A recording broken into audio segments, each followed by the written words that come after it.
Hi, I'm Chris. I'm a PhD astronomy student at Swinburne University, and I'm just entering the thesis writing stage of my PhD, which is a scary part of the PhD process.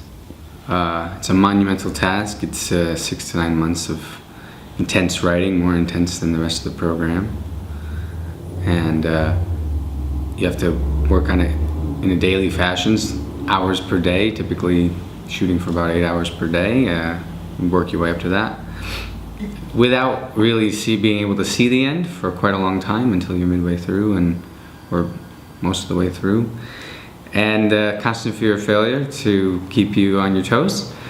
So to encourage myself, I decided to do a study on some monumental tasks from the Bible, starting with Noah, and I wanted to share some insights on what I got from that.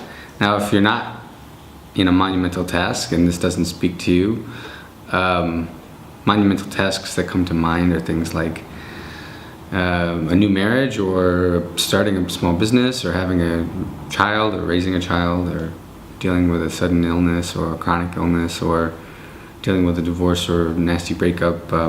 These kinds of things tend to come into our lives either suddenly or slowly, growing over time. And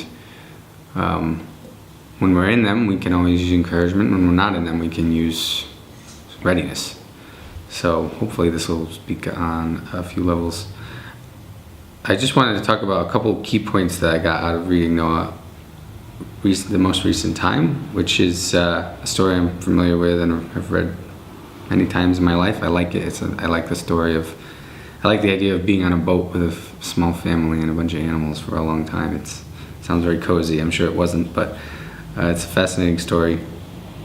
And the 2 points that I took away on this particular read were, first of all, that Noah was 500 years old when God told him to build the ark and gave him the instructions for building the ark. And that's not a detail that is often highlighted about the story. The Bible says that Noah found grace or favor in the eyes of the Lord. And to me that says that when the Lord decided that man was wicked, he had a look and he saw Noah as a decent individual, not a perfect individual, but a righteous man who was trying to live a godly life, and maybe one of the only ones at the time. And Noah was 500 years old, and I had to consider hard what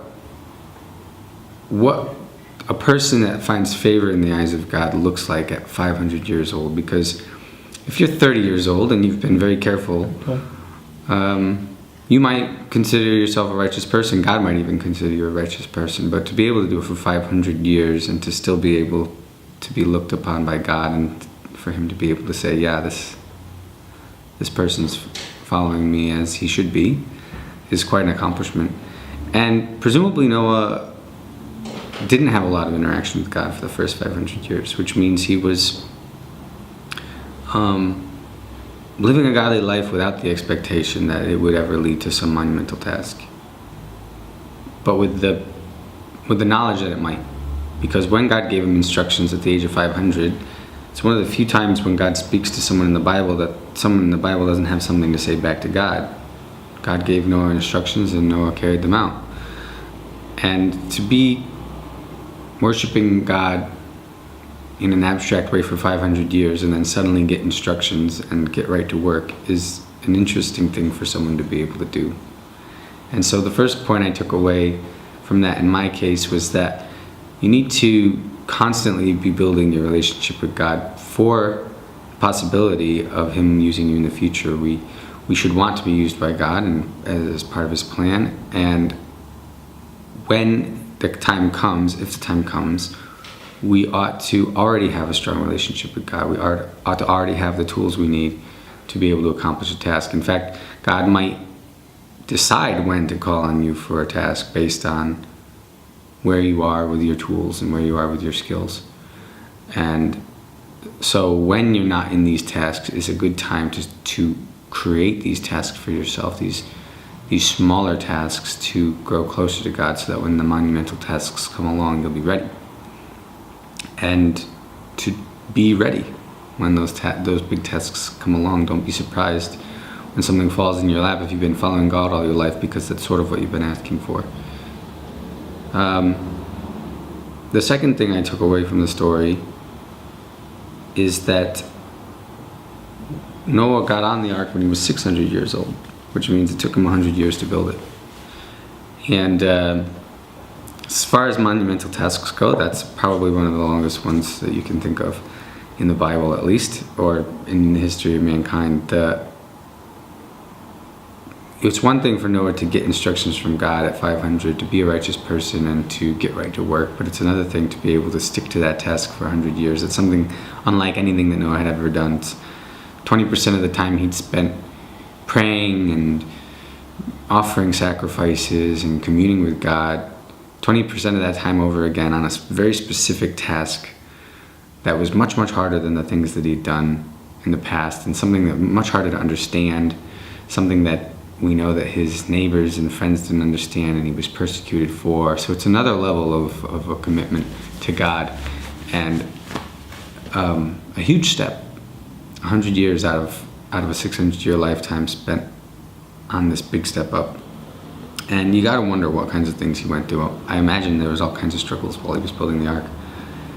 But I like to think about the idea that God says there's a flood and it's coming and you need to build an ark and be ready. And 50 years in, Noah's about half done with this thing, and he's going, when is this rain gonna come? Because 50 years, I didn't expect it to take this long. I'm about half done, so that means I need another 50, and I expected the rain a long time before this, and fingers crossed I finish on time. There had to be so many challenges that Noah faced throughout that 100 years, but he followed the instructions that God gave him, and he persevered.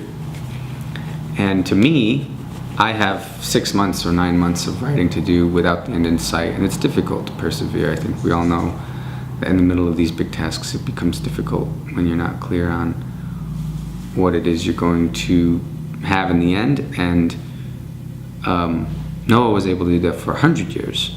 Granted, he might have done just as poorly as us at sticking with it and staying positive, but he got there. And more than Noah's ability to go 100 years is God's ability to wait 100 years for Noah to finish, I think.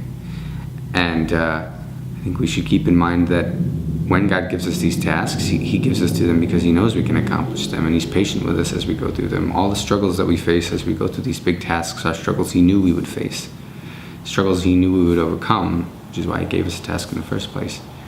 And so it's important not to doubt yourself or doubt God on the way through these things.